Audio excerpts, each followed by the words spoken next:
Welcome to another edition of Matt's Monday Download. Glad that you could join me today. Today we're going to talk about three core concepts. We're going to talk about the alliance attorney process, what that means to you, and some evolution that's happened in the last few months on that.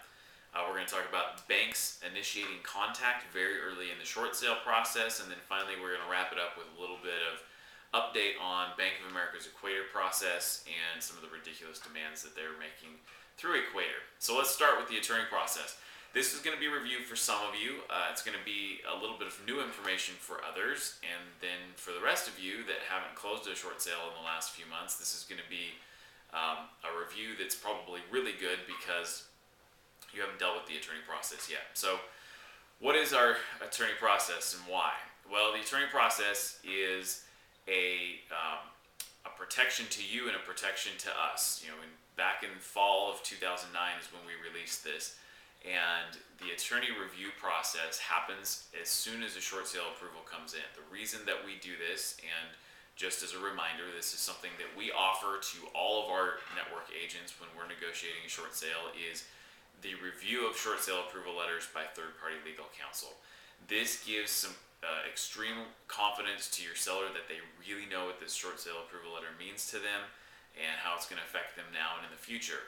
For you and for us, it gives us huge liability protection because there can never be a seller that comes back that has sat down with an attorney and reviewed the letter. They can't come back to either of us and say, hey, I didn't know XYZ about this approval letter or how this short sale was going to affect me, because they had a legal counsel review that with them. So let's just talk real quick about process basics. When we first rolled this out, we were pretty hardcore saying every seller has to go through, meet with an attorney and get an approval and sign off and all this and that. Well, we realized pretty shortly after that we can't make someone meet with an attorney. I mean, that's kind of Hitlerish, if you will. Make them meet with an attorney or we won't close their short sale. So we highly encourage sellers to meet with an attorney, whether it's their attorney or an attorney that we've coordinated for them.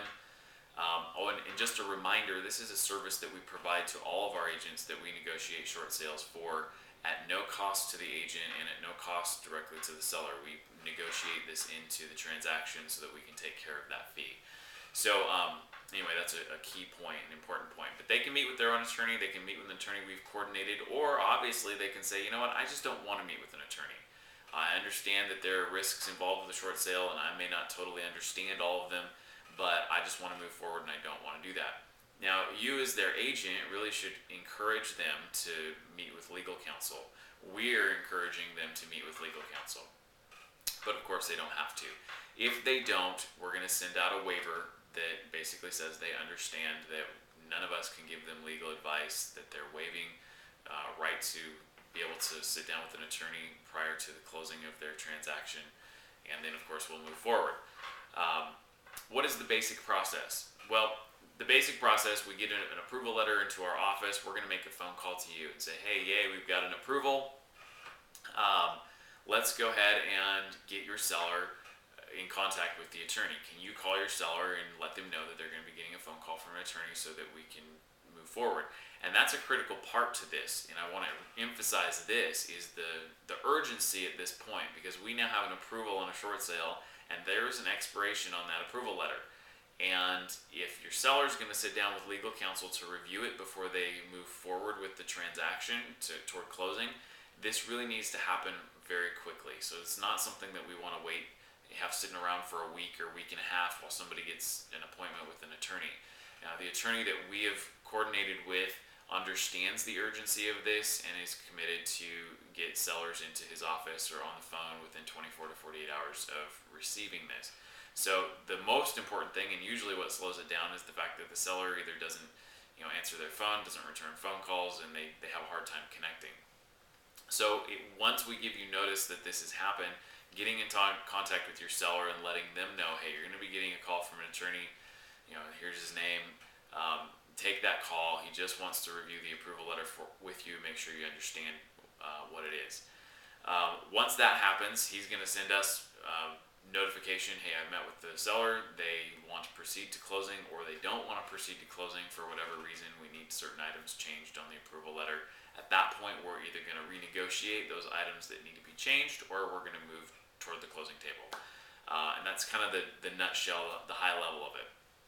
A really important process. We do have a conference call where we rolled it out.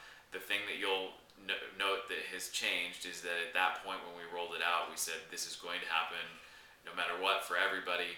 Whereas at this point, if somebody really doesn't want to meet with an attorney, we're not going to make them do that. Part of that is your positioning at the beginning, the benefit to them of actually sitting down with an attorney, and I encourage you to do that. All right, let's talk about banks initiating contact early. This is really interesting. Some of the lenders are becoming very proactive in this short sale process, where as soon as they know that there's a short sale going on, or when they contact your seller because the seller's late on payments, and they say, hey, what's going on? Can you make your payment? And your seller says, well, no, I'm going to sell my house. It's going to be a short sale, and I've got it listed with John Smith, and we're trying to get it sold.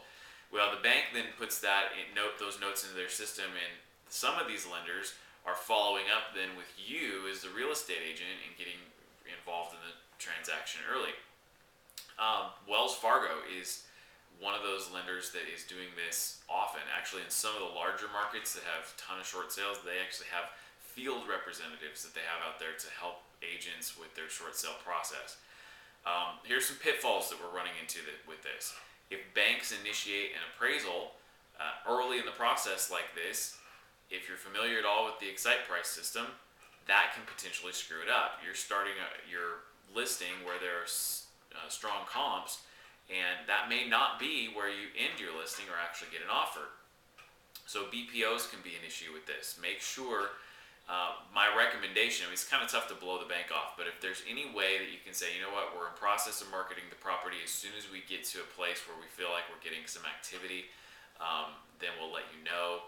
Make sure you don't send an appraiser out at this point, because we're not confident what the market will bear. Somehow take control of that situation so that you're not getting a BPO too early in the process. Sometimes you're not going to be able to avoid it. Just be aware of that they're going to potentially do that. The other problem that we see is these field reps, if you will, or individuals, even if they're not in the field but they're at the bank, that are kind of dictating, well, drop the price here or drop the price there. They're doing that without knowledge of their own BPO process. And if a BPO agent comes out and says, hey, this isn't worth $50,000, it's worth $95,000 or $110,000, you can't go back and say, well, your representative told me to drop it to 50, because they're going to say, well, that was incorrect. It's whatever the value is. So just because that field rep tells you, hey, drop that price, doesn't mean that you're going to have any more leverage with a bad BPO than if they hadn't told you that. So be aware of that. Make sure you're working the system the way you know it needs to work. And if you have one of those engagements with the lender, give us a phone call at the office. We're going to want to strategize, find out how involved they are, what kind of phone calls they're making to you, what they're wanting you to give them every week, and so on. So just stay in contact with us. And then finally here, as we wrap up our video, I want to talk a little bit about Equator. I won't spend too much time on this. I mentioned several weeks ago that we're getting really weird, crazy demands. Like almost every one of our Equator files, their first counter back is with promissory notes or high seller contributions and things like that. And I wanted to bring that back up because it has happened again where the bank is just making ridiculous demands. This one that was last Thursday, I think I was looking at it, their notes to us was, we're not going to pay the second mortgage anything on this transaction. The craziest thing about that, first of all, it's crazy to not pay a second mortgage anything, because then why would they release their lien? But second of all, it was a Bank of America second mortgage. So they're kind of like yelling at us saying, we're not going to pay ourselves a darn thing on this transaction, so you guys just deal with it. And it's kind of like, guys, really? Seriously? You can't look at this thing and realize that you have the second mortgage and you're only hurting yourself by not doing a short sale on this.